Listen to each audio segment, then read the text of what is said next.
sometimes bigger isn't always better.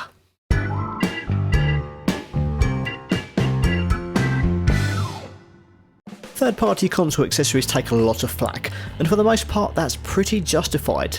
Just ask anyone who has had their third-party PlayStation memory card corrupt on them, losing years of saves. Whether it's controllers with dodgy buttons or add-ons that defy all logic, there are a whole lot of bad peripherals out there. Which is why I wanted to focus on a third-party controller that is not only good, but arguably better than the original first-party pad.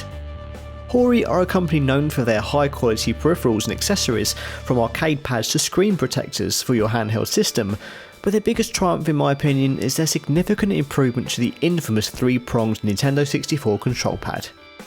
From the very start it was clear that Nintendo had designed a pad specifically with Super Mario 64 in mind.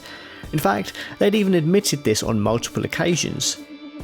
It was supposed to be a jack of all trades, allowing multiple hand positions to suit almost any genre of game. You could use left and right prongs for easy access to the D-pad and face buttons, perfect for fighters or classic 2D platformers.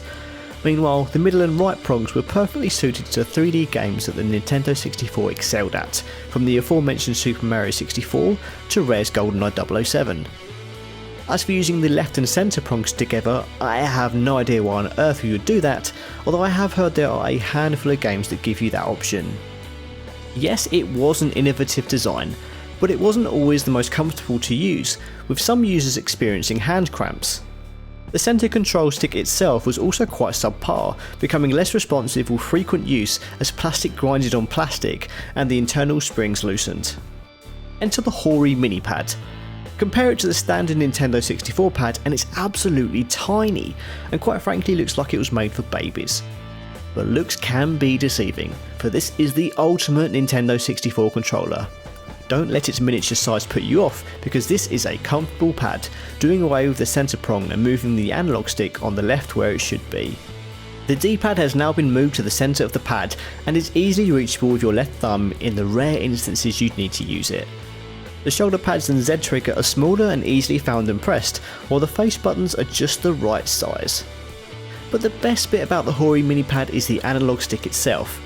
It's incredibly similar to the analog stick found on the GameCube controller and works just as well, feeling far smoother than the original.